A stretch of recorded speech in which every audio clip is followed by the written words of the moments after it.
Hey there, commercial construction coffee talk fans. Thanks for chiming in. My name's David Corson. I'm your host. I'm also the publisher and editor of Commercial Construction and Renovation magazine. This is what it used to look like when we were printing, but now we're 100% digital. Man, it was a really good looking magazine way back in the day. I miss it. Anyway, just had another 2.5 million people hit the website consuming content. And anyway, it's middle of November. Leaves are falling. Kind of brisk today here in Atlanta. It was 80 degrees yesterday, a little chilly here today. I got my I don't even know what this is, what color, what team it is, but anyway, I had to put something on to keep myself warm, and almost had to get the heater out, keep myself my footsies warm early this morning. So anyway, I was up late trying to watch the elections, and of course, no one knows who still won yet, but eventually, hopefully, maybe, I don't know, a couple days, a month, I don't know. It's crazy. When I grew up, everything was found out that night. But anyway, I fell asleep, I don't know, early this morning. Woke up, still no one. I'm in Georgia. So once again, I got to go through another runoff. It's like deja vu, 2020, another Senate race. Now I got to go through another month of these commercials, of just like endless commercials. I was so hoping that someone would get over 50%. I didn't care who it was, but someone, so I didn't have to listen to the election commercials. So, but oh well, may the best man win, and we'll just deal with it, and I'll go hold my nose again and go vote again and see what happens. But congratulations to all the people who did win, and those who didn't. Hey, better luck next time. It's not win or lose; it's how you play the game. You learn from your losses. But anyway, it was actually a pretty mellow night there on election night last night. So had some fun watching it. But then, like I said, it got late in the evening, and I was like, come on, man, how long can you stay at 97%? But you know how it is.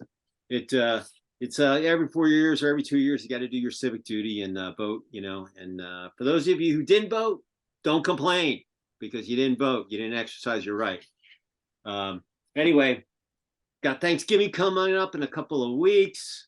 Then you got December, you got Hanukkah, Kwanzaa, Festivus, Christmas, New Year. 2022 is closed and 2023 is coming up. So should be an exciting year. I'm looking forward to closing the books on this year. It's been, just mentally draining every day, but exciting. Learned lots of stuff, and just glad I'm still standing. There's light at the end of the tunnel, and looking forward to another, good holiday season. Recharge the batteries, see some family and friends, and all that good stuff. So today, I actually have someone from Washington D.C., land, land of the politics, as they say. Her name is Kelsey Simmons, and she's a project manager with MGAC. They're a project management firm, and they do, tenant build-outs, etc. And their publicist reached out to me, and I was reading the PR piece, and I was like, you know what? I'd like to have someone from on there, from the female side of things, to hear, how they're dealing with, the end of the year and, being a project manager and, what's going on out in the business front. So, Kelsey, say hello from Washington, D.C. Hello, and thank you for having me. Absolutely. Well, we appreciate you finding the time. And what's the weather like in DC? Is it chilly there, or the trees fall, or the leaves fall off the trees, or? Well, yeah, it's a beautiful time of year. We got all the fall foliage right now, and we had a beautiful weekend. It was 75. I know, really warm. It was so like very abnormal for November, but it's cooled off and feels more like as it should in November, but still beautiful with all we still got some leaves on the trees. Yeah, Atlanta is very similar to DC. You Hmm. get a little colder during the winter, but it's very similar.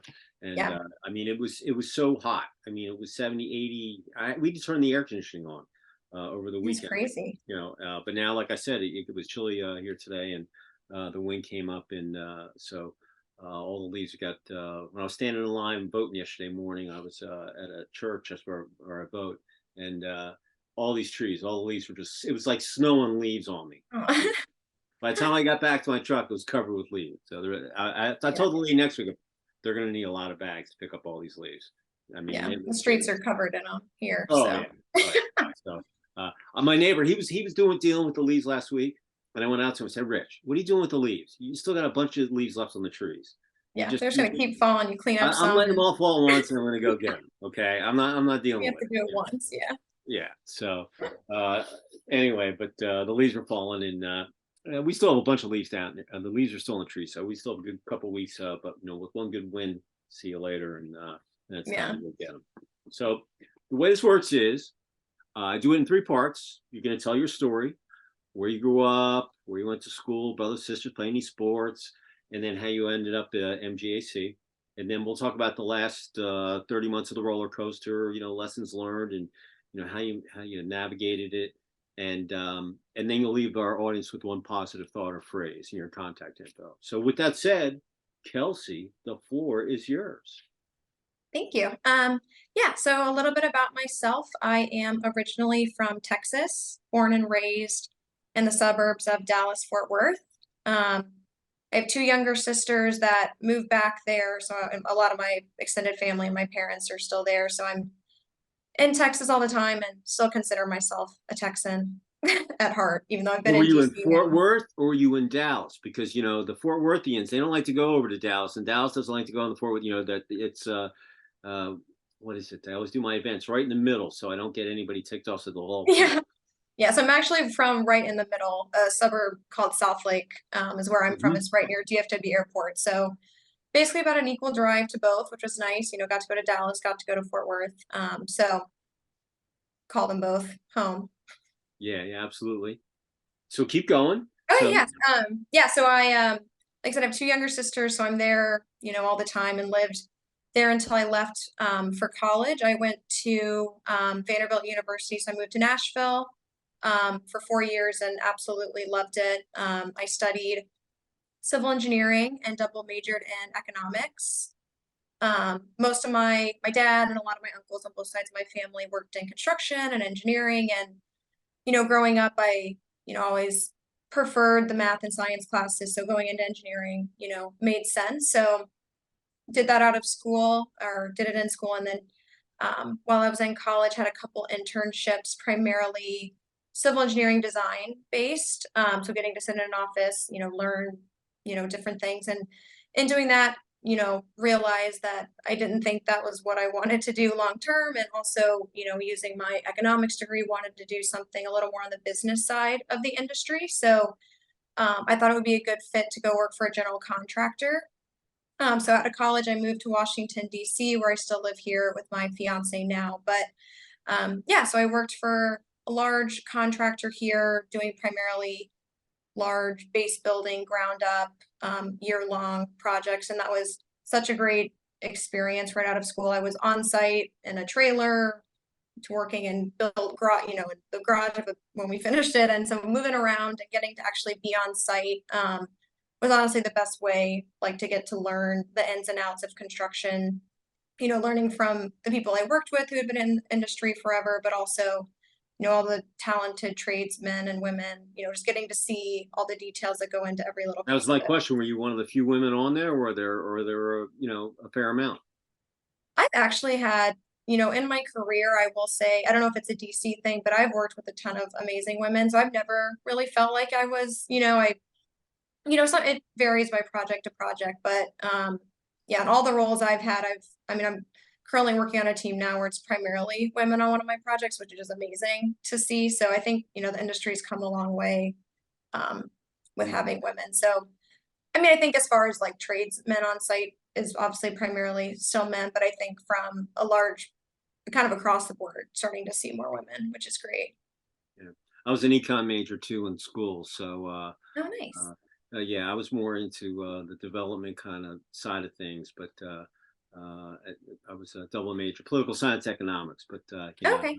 so macro, micro, and wrote my Yeah, yeah. I don't think most people know that about me, that I had a double major, but I took a class in high school and loved it. And then the engineering curriculum is pretty set, but we always had like a couple electives we could take, and the more econ classes I tried to squeeze in one, and by the end I was able to get a double major in it, and I think still use quite a bit of the stuff I learned, and just still really enjoyed all those classes that I took.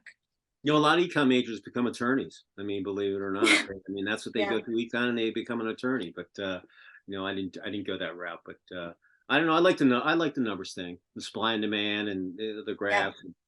Uh, I had some pretty cool econ teachers over the years, and and it's funny, my family's in construction too, so I came from a yeah, construction family, and then there was a manufacturing background. So as I look back and I took those econ classes, I looked at supply and demand, and how cost, and it's amazing. You don't think that you're really learning anything, but you actually, when you get out in the workforce, you can look back and you go, wow, actually it does yeah. apply. Yeah. It's in almost everything, like, little facets of it to, big picture stuff too. It really is in everything. So it is a really good basis, I think, to have. Yeah. When you after you got to the contractor, you did the engineering gig, and that's how you ended up at MGAC, or how did you find out? How did you hook up with them? Yeah, so I worked for a contractor for about 3 years, and then after that, I definitely learned a lot, but I think needed a change, and was, looking at opportunities and really getting on the project management owner's rep side of really taking a step back and say, how do we set up projects from the beginning to be successful? And, some of the challenges we run into on the construction site, we obviously still run into in projects I work with, but, how do we set up projects for success early on? And another facet I really liked was worked a little bit with the architects and the engineers when I was on the GC side, but now coming to this side, I work so much more closely with those folks, and getting to work with them is something that I really enjoy. So yeah, so I made the move to MJC about 4.5 years ago. So it's been the greatest experience working here. We do have several different sectors. I'm focused more on our program and project management, but we also have cost and risk, and FF&E procurement, technology solutions, but my team focus mainly on program or project management. And then the sectors I work in are primarily corporate office and mixed use retail, medical offices, but we touch a little bit of everything. Being in DC, a lot of government work, critical environments, building data centers, really cool cultural projects, building museums. So yeah, so within, I'm kind of in one small pocket of MGAC, but we do so much across um, the board. But my day to day now is a lot of the, a lot of the stuff I learned being on the GC side I use now. But it's kind of at a higher level, managing those budgets and schedules. But really on the overall project, so getting involved early, managing that Hmm. design process. In addition to procurement of all the project teams, a big part of it, and then all the way through construction and commissioning and closeout. Um, really just being hands-on and being able to manage those projects primarily by, looking at the risks that are a part of every project, and just, making sure that we are mitigating those the best that we can. And I've had been lucky enough with MGC to not only do projects in the DC area, I've gotten to do a couple back in Texas, which has been awesome, but also done a few, one in Georgia, so in your neighborhood, and New York, Philadelphia. So kind of, across the board, I've been lucky enough to kind of get to work in different markets, which has been awesome. Well, listen, they're always building something in DC. Yeah. So it really doesn't matter. That it could be a park, it could be a building, it could be a parking garage, sewer pipes.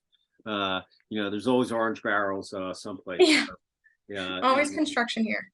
yeah, absolutely. I did one of my women's retreats. I did it in DC, and I'll tell you, one of the coolest places. There's so many museums that you can go to, Yeah. but it's the media museum that was there, and God, I don't know. The museum? Yeah, the museum. Yeah. Thank you. I'm brain block there. Yeah, the museum. That was an awesome, awesome place. I mean, It was, one area where they had all the old papers and the files, and you can look through, and they had the Berlin Wall was up. They had a demo, a display. They had some stuff from 9/11 there. This was I probably did that 10 years ago, but we had an awesome time. I remember Saturday we ended our event, and then we went from the Lincoln Memorial and walked all the way down to the Capitol. And didn't take the bus or anything. Did all the whole walk, and then Yeah. and we stayed at it was the old post office. I don't think it was yeah, it was an old hotel, and they Yeah. just bought it, but they I forget what the name of it was, but it was basically right in the middle of downtown, Hmm. and they had they had to do some serious ADA additions because they had no Hmm. ramps, and that's when ADA Yeah. was like coming into, everything was had to be redone and rethought, as far as renovation or new construction, and I was like, God, there's no ramps. How's anybody going to get up there? Or the doors are too high, or it was, but it was Yeah. it was a really really cool old building, and architecturally, and it was built, 100 years old probably, and Yeah. but the museum, if you've never been there, you can go to DC, check that place out. Really, really, really cool place. So let's talk about. So you're busy, March 2020, and all of a sudden, boom, everything is shut down. So talk about, over those 30 months, kind of how you navigated the waters of, the roller coaster, and maybe some lessons learned that our listeners might find of interest.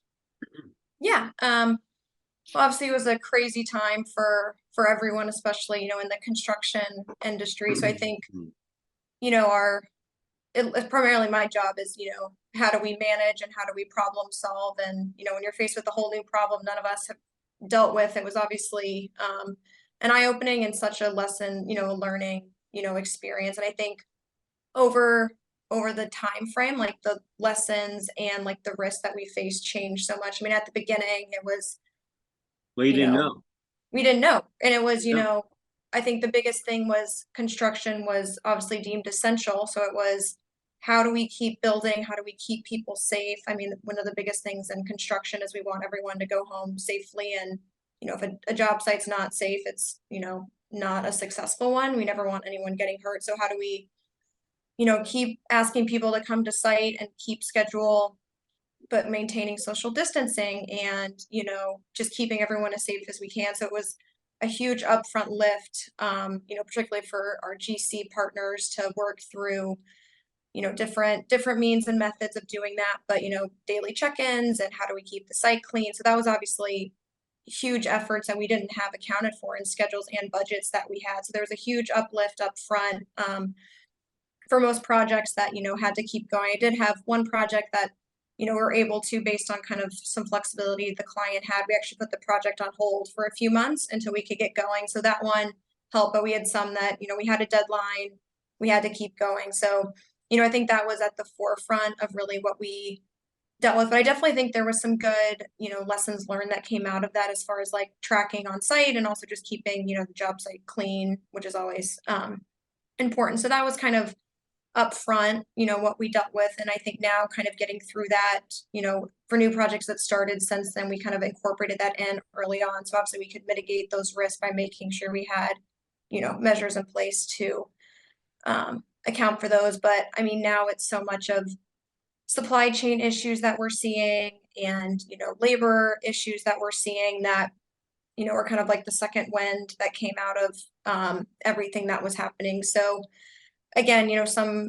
projects where we luckily had stuff already ordered, it was, we were able to complete those, but then it was, how do you build a schedule around, not only is it your like normal long lead time items, but it's also the most obscure items that you normally can go get off the shelf or taking, crazy amounts of time to get. So, it's really leveraging, partners we have in the industry to get the most up to date and make sure our clients were advised as, it's taking this long to get it, here's alternates we can look at. And it's definitely being adaptable, making sure we're able to find good alternates where we could. I mean, sometimes, it's a specification you have to use for, either so certain things only work with certain other Hmm. things, and maybe that's a client requirement. So there's certain things that, we had to wait on, but where we could, be flexible.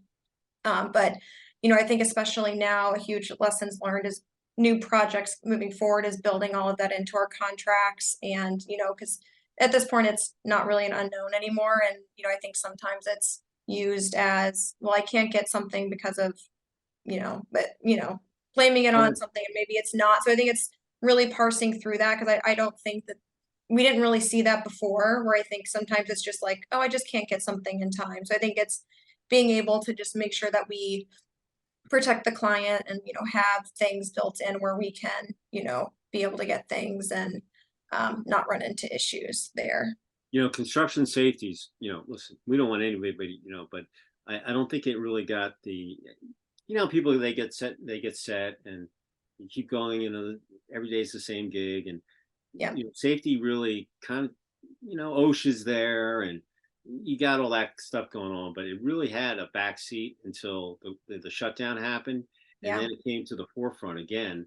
And then now it's been, it was basically, OSHA on steroids trying to figure out, how to Hmm. deal with stuff that you don't even know what you're dealing with. So it actually was a positive thing that happened there because, I remember, plenty of sites, hell, we haven't had an accident in 1,000 days. You see the Right. signs and, that kind of stuff. But then here, you want your people going home safe, and you didn't want Yeah. people getting infected or whatever was going to happen. And but then you had the general construction going on where you get hurt too. Yeah. Slicing your finger or taking a fall or whatever it might be.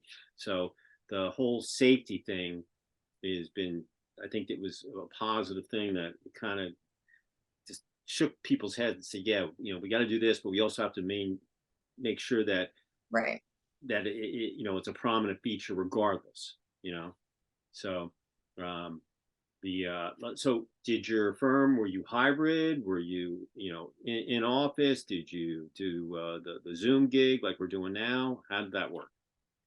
Yeah, so I think kind of like everyone else initially, everyone was working from home. We were still trying to figure it out, but we pretty quickly, again, I think being in the construction industry, it's when we're having our, contracting partners on site every day, it's hard for us to sit at home and, direct them to do things when we're not there also. So it was always, I think, important to us that we, we're on site as needed, obviously being safe about it, but I think being there to support them because it's not fair to, sit at home and say, I'm going to sit back and I can't go anywhere. But, having people on site every day, like you said, when we didn't really know we were being as safe as we could, but everyone was trying to figure it out at the same time. So we pretty quickly got back. I mean, our jobs are so much, we're kind of hybrid before it was hybrid because some people are on site 100% of the time, depending on the project.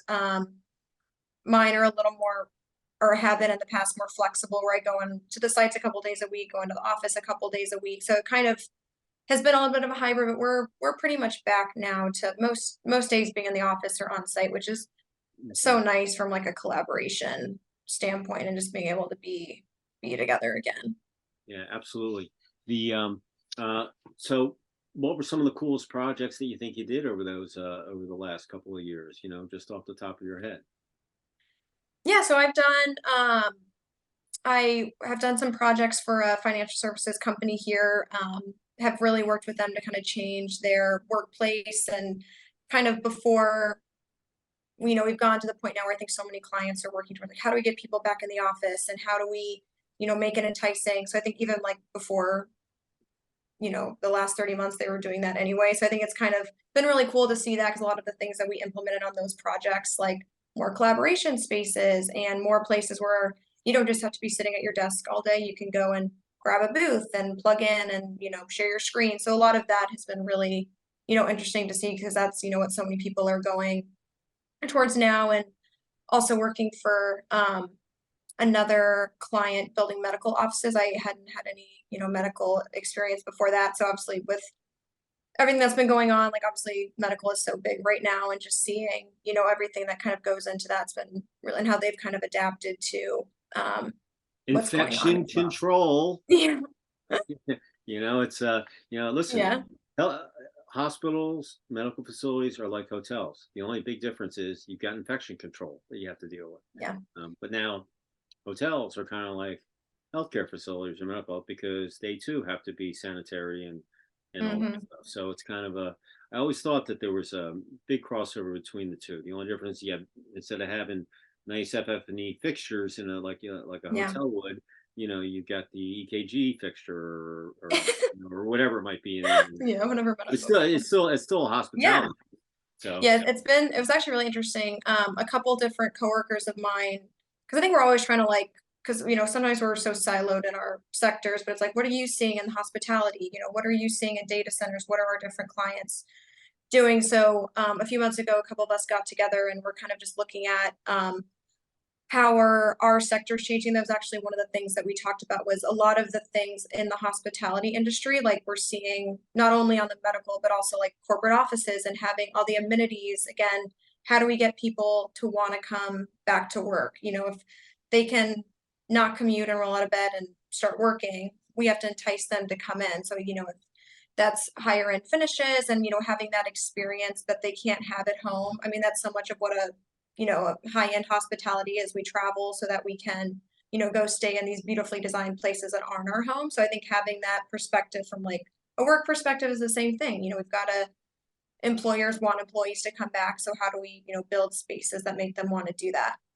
the workplace thing today is very interesting gig because before the shutdown, everybody was coming in. You really didn't have a choice. I mean, listen, I work for myself. I work out of my home, but I used to have a big office and employees and all that, but now, we're basically virtual. Um, Before all this stuff happened, but the biggest thing now is that if you're a building owner and you've got X amount of employees and you've got X amount of square feet of office space, um, you can do whatever you want to it. But right now, people, as the country opened up, yeah, they want to go to dinner. They want to go to concerts. They want to go to sports games. They want to go to the theater. They want to go to the beach. They want to go to the park. They want to do all the stuff. They don't want to go to the Hmm. office. So what do you do? Because it's a fine line as upper management going, okay, how am I going to get these people? I don't want to tick them off because I don't want to lose Right, anybody because I don't have to retrain people because there's no one, you're not going to be able to fill them because there's no one there out there to find. right, And but you also you found out that actually people can actually work from home, be more productive, and a lot of my clients have had unbelievable last 2 years. Maybe right, not right in the beginning, but they've they've been able to cut down on the chitter chatter and all the water cooler stuff. Yak yak yak. Meetings take shorter time, right, and you're not driving, you're not burning gas. That mental of all that, and so that's what I think that's one of the biggest challenges. That if you're in real estate and that in some of these big cities, Philly, New hmm, York, LA, whatever, even here in Atlanta, that if you had a bunch of employees and workers, call them what you want, and that they were working at home, and then you have to say, hey, you got to come back in. How do you walk that tightrope and keep them happy? I mean, you can always offshore it, but you're not going to get the right, quality, and you're still going to have them remote. So why don't you do it with right, your people? But then you really want them people come because look at this beautiful workspace that we didn't have before, but now we've thought about all these things and we can incorporate it. I think the hybrid is the best way to do it. A couple days a week, you're in construction, so you go out in the sites anyway, and a lot of hmm, the construction people are on the road anyway. I mean, right, they didn't miss a beat. I mean, I had 3 or 4 projects all through the whole gig that they were all building. And so, yeah, uh, construction people kind of just went with the flow because they knew yeah. they it didn't matter, It just kind of kept going. yeah, Yeah, it just kept going, yeah, depending on what state you're in, you had more regulations than others. But other yeah, than that, you just kept on going and you just, roll the dice and say, okay, whatever. So, but I think that's the biggest thing that with real estate, and it's going to be a positive because there's a lot of open space now. What am I going to do with them? Am I going to make them into apartments? Am I going to make them into hmm, auto dealerships? And not, what am I going to do with my imagination and my engineering or my architectural design, whatever it might be, and figure out how I can use this and reuse it to make it, and be able to build something so it actually will bring in other businesses as well along with it. right, I was just reading. someone sent me a survey over the weekend that there was,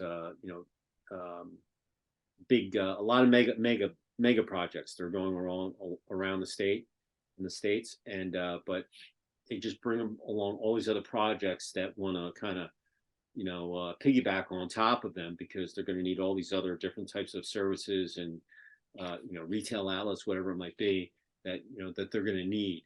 And it's amazing the size of some of these projects that are going on. But that company culture thing is very important to a lot of people.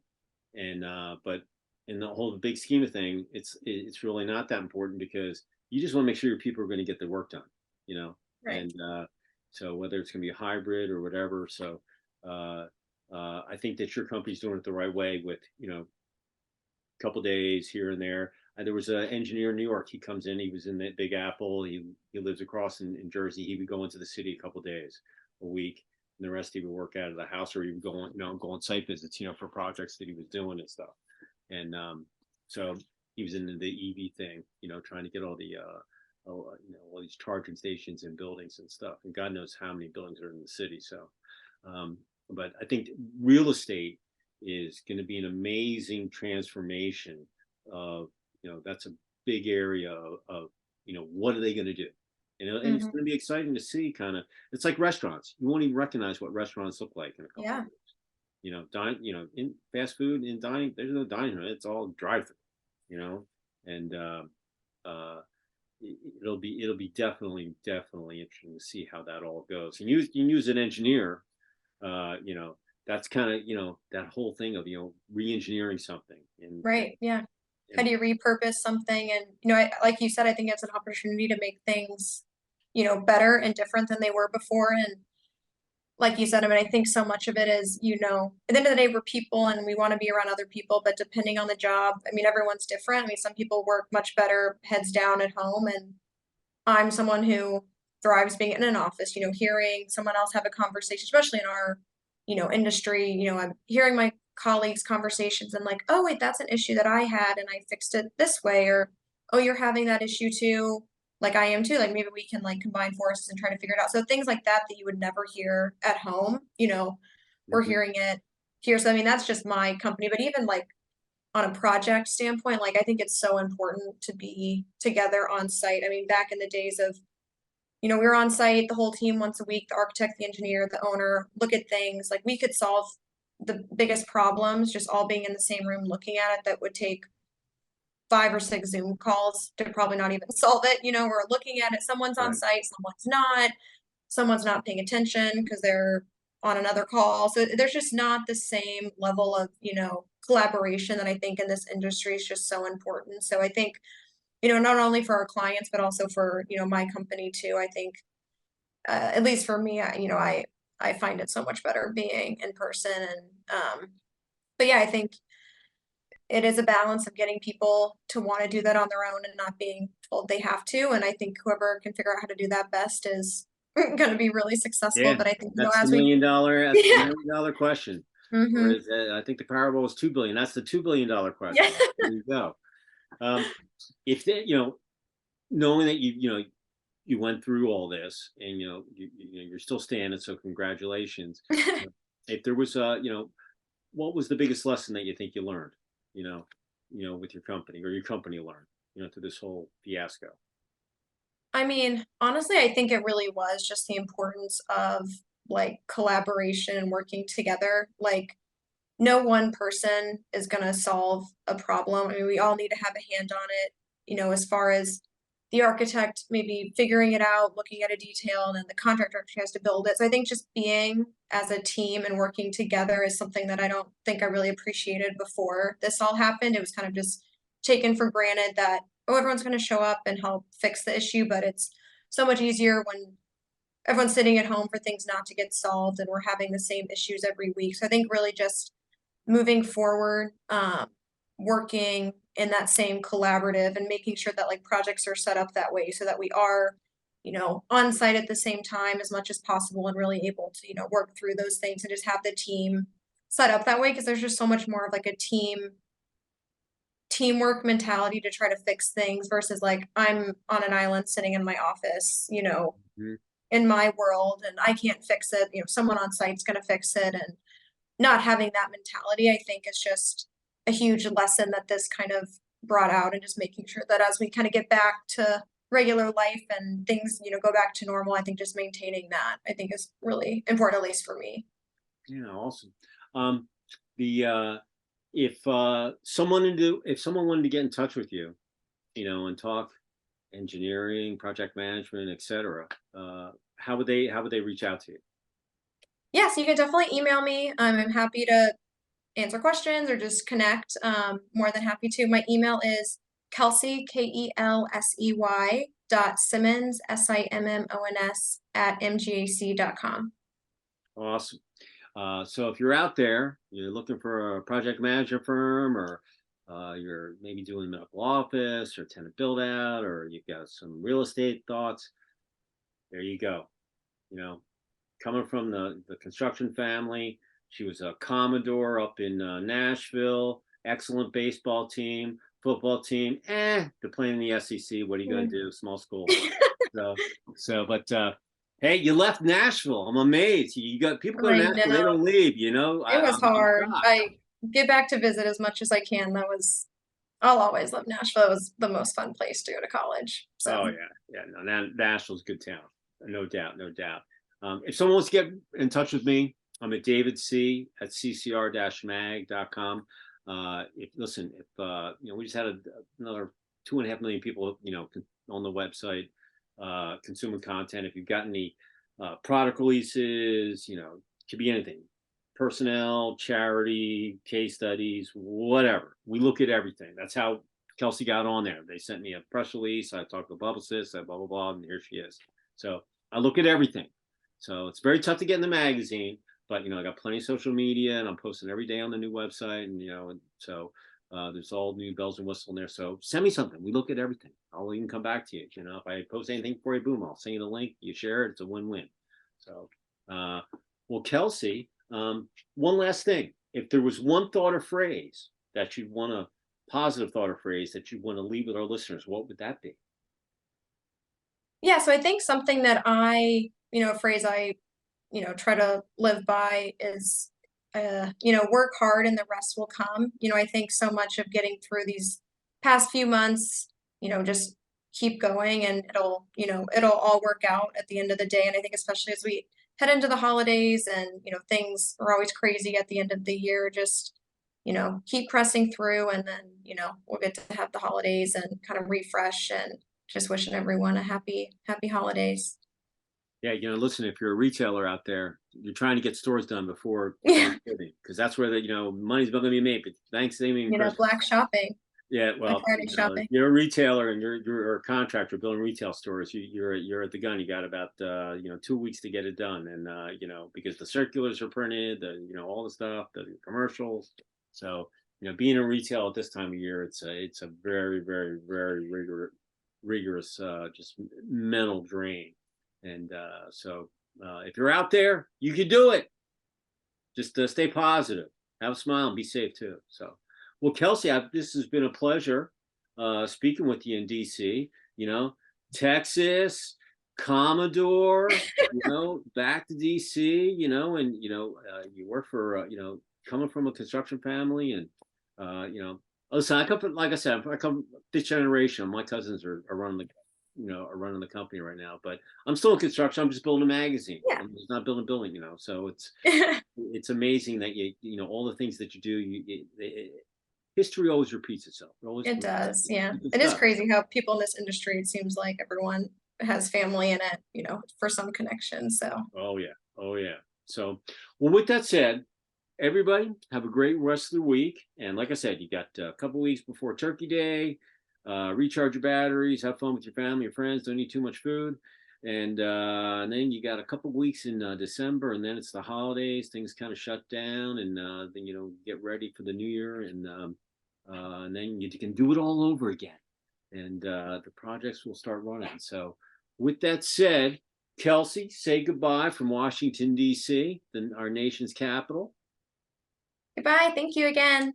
And I'm going to say goodbye from Sugar Hill at the Beaufort Dam, just below Lake Lanier, about probably 25 miles north of Atlanta. And we will see you next time on another episode of Commercial Construction Coffee Talk. Kelsey, I look forward to seeing you, meeting you in person, and go and checking out one of your projects. Okay. Yeah, for sure. All right, everybody. We'll see you next time. See you, Kelsey. Thank you so much. Okay. Bye. Thank you. Bye.